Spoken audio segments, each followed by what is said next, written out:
A few years ago, I bought a 43-inch TV for my living room. Now imagine a typical Indian household. That thing, that screen looked so big in my house, so out of place that I had doubts. But cut to today, I am using a 75-inch screen in my living room and I can't live without it. That's how quickly the entire television market in India has changed. The rise of OTT platforms, the popularity of console gaming, it has made a big screen mandatory, absolutely mandatory. And in today's episode of the Digit Show, that's what we'll try and decode. I'm your host Manas Tiwari, and in this very first segment, we speak to the leadership of Lumio, one of the fastest growing smart TV brands in India. Launched a few products last year, Vision 7, Vision 9 televisions. They're upgrading them now with newer models, also into home entertainment with projectors. What is that makes this segment so interesting? Why are people switching to large screen TVs? Let's hear it all. Hello everyone. Just last year when I sat down with the Lumio team, they told me that they were going to end India's slow TV epidemic, build an entertainment brand from scratch. All of this while taking on companies that have been doing this for decades, and all of this while manufacturing in India. At that time, I'd be honest, it sounded a little too ambitious, but now that the launch year is officially done, I am sitting with Raghu and Sudeep once again to find out what year one really looked like, what worked, what did not, and what Lumio is betting on next. But before we move into the numbers, before we talk about numbers, let me just start by asking you, what is that something you watch as part of your comfort viewing and whenever you get some time, to watch TV? Want to go start? For me, it's usually sports or catching up on my favorite sports in football. But yeah, if I'm with my family, I do tend to indulge in like half an hour of a TV show. We don't do more than that because it's just already too late. Raghu? No, usually we watch on Fridays, Saturdays. And that's like that's viewing for me and my wife. We sit down together. I love watching a lot of Sudeep Sharma stuff. So I think Kora was the latest one that came out. Yes. So whatever, I think Season 2 came out. Yeah. So whatever him and his season team of writers come out with is something that we sort of love catching up on. Whether it's Patal Lok or whether it's Kora and other things that he's sort of working on overall. Great. It's been roughly a year since Lumio launched, right? And the last time we spoke, Raghu, you said that you had just crossed $1 million in sale, and you called it a small number, right? Where does that number stand right now? Has that trajectory surprised you in any way? Yeah, you're right. I think we caught up. I think about a couple of months after our launch, when we were getting into our second category, which is the projectors category with the Lumio Arc. I think those numbers have held up well. We're not sort of talking about what is the revenue number as such, but happy to share that in our first year of operations, we've crossed about 20,000 plus customers across the board. That number by itself might seem a little too tiny, but given India is such a large country, but bear the fact that we are playing in a category like TV, which has a lot of competition, a lot of legacy players. Within that, we're again not playing in the mass segments; we're playing in the premium end of the segments, and we're also putting together products that are actually at the top end of the bigger screen sizes. Whether it's a mini LED or a QLED. So all in all, playing in the absolute premium end of the segment, and despite that fact, getting a lot of customers to trust us and actually buy our product, I think it's been a great and humbling journey. We sort of like where we are today overall. So, Sudeep, when we reviewed the Vision 9, the performance claims by the brand, it really held up in most of the TVs that we have tested below 1 lakh rupees, right? Yeah. But performance also degrades over time. When you launched, it was on Android 11, And with the Android 14 updates, how are your early units sort of behaving? Are there any, performance degradation, any honest feedback that you have received you would like to share? Yeah, so so in Android 11, we did get some of the like user complaints. For example, some sound system is not working. These are again real. I'm just being very open, right? With Android 14, more than just the numbers, a lot of these bug fixes were also incorporated. I remember, I think you had pointed out the Black Crush. In fact, you were one of the very first to just read that and just go and like fix it. In fact, we were ready with the fix. It's just that we couldn't manufacture it with that fix, so the hot fix went a little later. So similarly, the Android 14 came with a lot of minor improvement. In fact, Android 14, the boot up, when you have to set up, for example, a new customer is setting up the TV for the first time, that process of the first screen to your home page is almost faster by 50%. So your setup experience for a new customer is even improved further than what we had done, thanks to the Google TV's optimization. So the number of steps got reduced significantly. Talking about long-term customers who have been using the TV, we mentioned this earlier, they have come back in the recent times, like after using 6 months, 9 months. We interviewed them. They all are super happy with how the TV has held up, because that's literally every question by a customer. While you guys do a great job at review, what about 9 months later? Yeah. And there is a string of reviews that also does this as a theme, right? So I think that is very important. You will soon see some of these snippets of testimonials coming through on our social handles. That's great. That's wonderful. I think that's a win in your case. Yeah, it is. It is big. Yeah, it's just that it's a little harder to. We couldn't have claimed it, say, last year. I mean, even though we knew that it'll stand the test of time. Yeah. But I think a lot of people asked us, and we said let's sort of let it run its course, and then we'll go back and take feedback. So in fact, that's something that we've done. We've actually got testimonials from customers who've used the products for 6 to 9 months to talk about how the experience continues to be even later. I remember, I think last year, same time when we launched the product, said I think all TVs are fast when you just unbox it and start use it. Of course. But will it sort of stay fast over a longer period of time? I think happy to mention that it is actually holding true to what we had sort of promised at that point in time. And these are real customers, not actors. Just to specify this. A big gap that some of us see in the current lineup is 60 hertz refresh rate, where competitors like TCL, Hisense are offering like 120 hertz, 144 hertz panel in this segment. So for a brand that prides itself on performance, is it not a contradiction there that you're shipping it with a 60 hertz panel? I think last year when we built the product, at least in our line of when we define a product, it solves for a particular, or it exists for a particular reason. There can be XYZ reasons, and that product meant to do certain things. I think we have achieved it. But you're right. I mean, performance, especially gamers who really care about high competitive gaming, be it console gaming or a PC gaming, where it's even more necessary.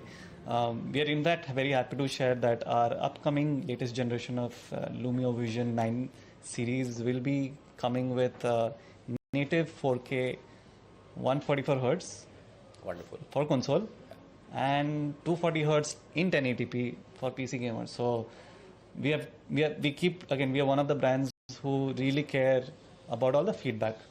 It really means to us, and we have taken all the feedback and we have incorporated that in our upcoming generation of Lumio Vision series. That's great. You first heard it here. Great. So one of the pain points that sort of we realized was that AirPlay support was missing from the TVs. Yes. Right. So any update on that? Is it coming or? So we work very closely. As you know, Google TV is the software. In fact, the software comes directly from Google TV. We don't even. We work very closely with them to optimize the performance and all the boot up speeds and stuff like that. But Google is working with to getting this enabled at an OS level. OS. We don't have any timeline as such from them, but yeah, they have promised us that they will be bringing at some point in future, which we are also we have not been given a particular date. But yeah, but as you know, there are already third-party apps that, on Play Store. There's a bunch of, and with the advent of AI, I'm 100% sure that number of options is just going to increase by leaps and bounds. Great. So let's finally talk about TLDR, the next evolution, TLDR 2.0, as you've said. So it's one, like when we reviewed the TV, right? So we thought it was one of the most original sort of software additions that we have seen in a long time, especially on TVs, like where the innovation quotient is sort of low always, yeah, right? Always, yeah.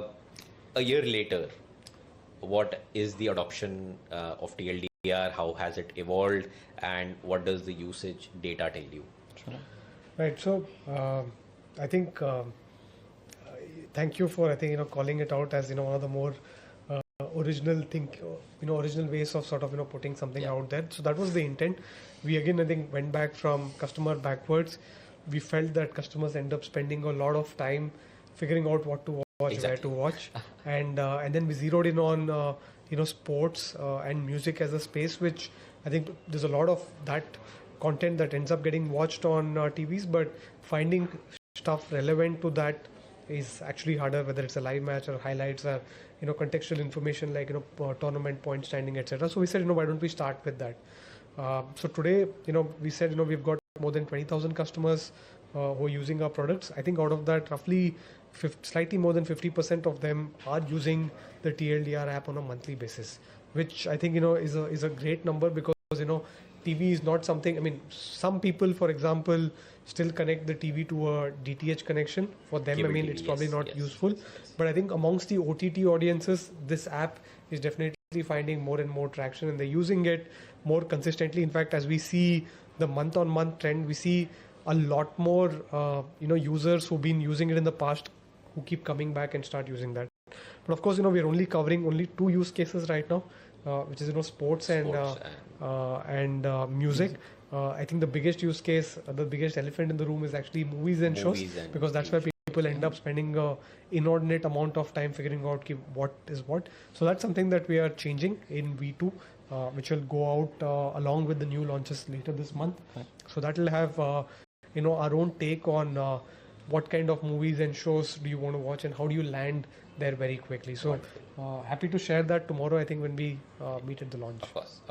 So Raghu, you said early on that Lumio Vision is home entertainment, not just televisions. You've launched projectors. You have rolled out the new Android 14 update, and there is the TLDR app, right? What is the next big product milestone for Lumio? I think the biggest one is 65-inch. Okay. I think we are pushing the boundary, increasing our threshold in terms of where how much can customers buy from a new brand like ours. So I think that's the next big product threshold. But like Sudeep mentioned, we are evaluating a few other categories. We are figuring out we want to at least land one other category this year. But yeah, too early to sort of talk about it. But hopefully we're solving the right problem, bringing the right product in, and then we'll see where it goes from there. Okay, great. You once mentioned that the first batch of Lumio TVs has tech for connected spaces that you cannot even talk about at that point. A year later, can you elaborate on that, or what is the connected home vision for Lumio? I think for Lumio, the home as we create products in home entertainment, the first part was how do we give a great experience in the TV. I think projector was something that most people did not expect us. We wanted to bring literally a cinematic experience, right? And I know personally everybody at some point wanted a great home theater experience. Yeah. Unfortunately, the options out there were not that great. So we spoke to a lot of customers and we found the right balance of the product. And more than just the product, the category itself had needed, I think, a shake-up, which we came and we done. And actually, we are very happy to share we are already India's #1 Google TV projector brand. From a new brand, it's even more humbling and it's really great. I mean, we are all happy about how the feedback has been. So yeah, the ecosystem will keep growing. Like Raghu mentioned, we are evaluating few other categories, but we definitely want to add one more category. So every product that we will be doing will be a connected experience. Of course, in terms of, if I have to purely talk about IoT and other stuff, again, those are some of the stuff. So maybe I can sort of step in here. I think we do believe that TVs will evolve into being the center of a smart home. Right now, I think the smart home story and the smart TV story were kind of independent of each other, but we do believe that it will converge. I think somewhere in the next couple of years, you will see that a lot of smart home protocols will possibly be working using the TV as a hub by itself. So some of that is in the works. So we do believe that once we start building out, once people start accepting us as a bona fide legitimate brand in the TV space, we would want to evaluate expanding into a few other categories that start working very closely or nicely with the TV that you have in the home. Wonderful, wonderful. So, final question. Raghu, last year you said, why should great TVs only come from outside India? A year later, do you feel you have answered that question? I think our hope is that we've answered that question emphatically. I think customers, I think the feedback that we get from the customers is most paramount, and we went with a very differentiated proposition, very different hypothesis. We're happy that people are liking the product that they've used overall. So hopefully, we continue in the same vein, and we're able to answer this question in a lot more emphatic way as we grow over the next few years. Great. Thank you, gentlemen. Thank you so much for joining us. Thanks for having us. Can't wait to try out the new vision that is coming out soon. And thank you guys. Thank you for watching. And I don't think this trend is stopping anytime soon. Just look around you, the amount of content being produced. All of us go home, we're just hooked to one OTT platform or watch a lot of videos on YouTube. And that's how the content consumption preferences are changing so fast. But you let me know, what do you think? Are you happy with your 43, 32-inch size TVs? Or are you also someone who's aspiring to buy a much larger 65-inch, 75-inch, for all you know, even larger television screens? Let us know. What you can also do is you can go to our website digit.in. We do a bunch of surveys over there. Put in your vote. Let us know your user preferences. And as far as the show goes, it's time for a break. It's quite hot and sunny in Delhi. I'm gonna grab a quick sip. See you on the other side of the break. I know before heading into the break, I told you that it's quite hot here. I probably need a drink, but you know what? Never say no to good food. So I've also ordered myself some food. While I have this, I'll take you to the next segment on the Digit Show. This is your host, Manas Tiwari. Before heading into the break, we spoke about home entertainment. What else keeps the youngsters busy? What else keeps them entertained? Gaming. And what's the best device to game on? A supercharged, full of power gaming laptop. And we tested one of those in our test labs last week, and a lot of people couldn't guess its price. I think you can't either. Let's see what Divyanshi has to say. So how much do you think is the price of this laptop? I think 90,000. Maybe around 1 lakh. 1.5 lakh. It would be somewhere around 1.5 to 2 lakhs. 1,20,000. To 2.5 lakhs. 5 lakh rupees. And what do you think this weighs? Around 3 to 3.5 kgs. More than 2.5 kgs. It's like a 5 kg dumbbell for me. I think it would be somewhere around 800 to 900 grams. 4 kg? 2.5, 2 kilo. I'm going to say maybe 3 kgs. Probably 4 kgs. It's pretty heavy. And would you call this a work machine, or like is it a gaming laptop? What do you think? It's a gaming laptop. It is a gaming laptop. I would say it's a gaming beast and more of the video editing. I think it's mainly for gaming purpose. Gaming machine. It should be a gaming laptop, I guess. Obviously heavy है तो gaming ही होगा. Definitely a gaming laptop. So this is what people think about the Razer Blade 18. And now let me give you my perspective after using the laptop for a couple of weeks. Because for a machine that weighs so much and is priced so high, there is so much happening here. Without wasting any time, let's get straight to it.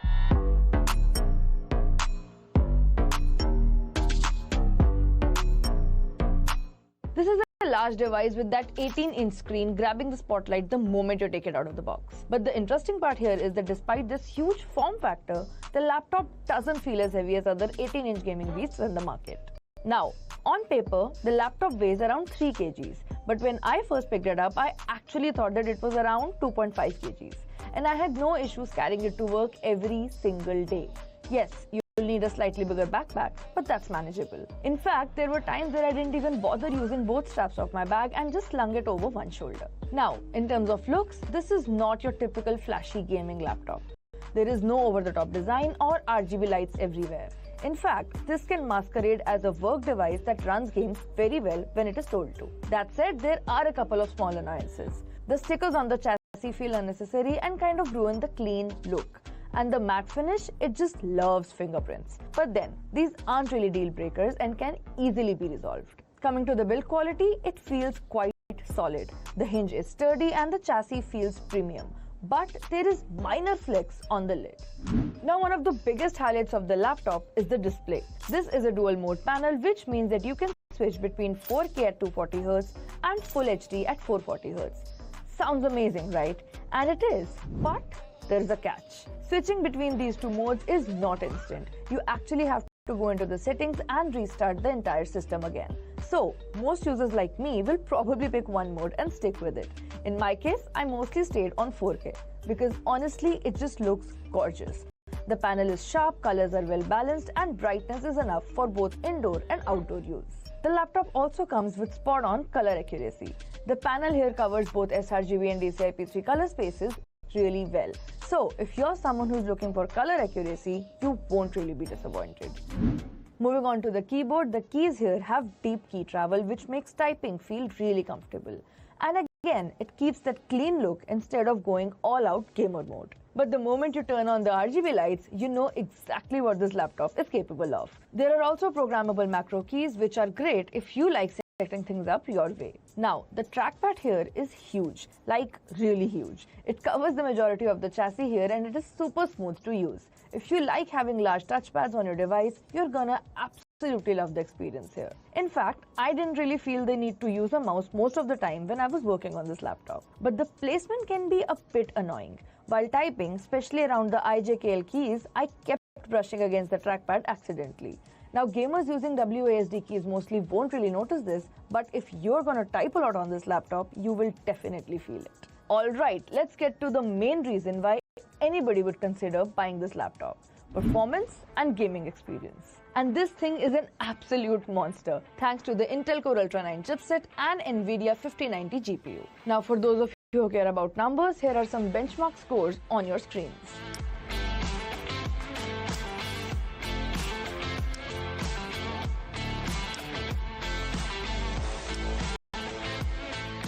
Talking about the gaming experience, I was running the latest AAA titles like Resident Evil Requiem, Forza Horizon 5, Doom the Dark Ages and more at 4K with maximum graphics settings. And the performance was easily over 100 FPS in many cases. Special mention to NVIDIA DLSS here, as things got way smoother thanks to it. Now, when I dropped the in-game resolution settings to 2K, I started getting 150 plus FPS in most modern games, and going down to 1080p just made performance a blaze. Quickly talking about the speakers, they get loud enough and you can easily use them in a busy room, but the sound quality here is average. We need backup. Someone get on that turret. Now, it is not bad, but just not amazing. And if you really care about audio, you will still want headphones, and that's something that most gamers prefer anyway. In terms of battery life, as expected from a machine like this, it will last a bit over an hour while gaming and still lead to a decent experience. But for the best results, you'll want to keep the laptop plugged in when you're gaming. For regular work though, the laptop can last around 5 hours, which is actually pretty decent for a device like this. Coming to the thermals, the laptop does get warm during heavy gaming, especially around the keyboard area. And the CPU temps can go really high under load as well. But the performance stays stable, which is what really matters at the end of the day. Now, the Razer Blade 18 hasn't been launched in India yet, but if it does launch here, it could cost somewhere around rupees 5 lakh considering the import duties and the price in USD. At that price point, this is definitely a premium purchase. There is no doubt about that. But what you're getting here is a device that delivers desktop level performance in a form factor that is actually manageable. It's powerful, looks clean, the display is fantastic, and the gaming experience is just superb. So, would you actually carry an 18-inch laptop daily if it was this powerful? Or are you sticking to smaller machines? 4.5 lakhs for a piece of laptop. Sounds like a lot of money, but when it comes to proper gaming experience, I don't think people think twice before spending. An absolutely best experience is what you expect. Top performance for your buck. This brings us to the end of this fantastic episode of The Digit Show. We spoke about home entertainment, we spoke about gaming. Next week, we're going global again. We are bringing you a very, very special segment, all exclusive access to one of the biggest sporting bodies in the world. So do tune in to The Digit Show on Times Now next Saturday, 8:30 a.m. because that episode is going to be truly special. This is your host, Manas Tiwari, signing off.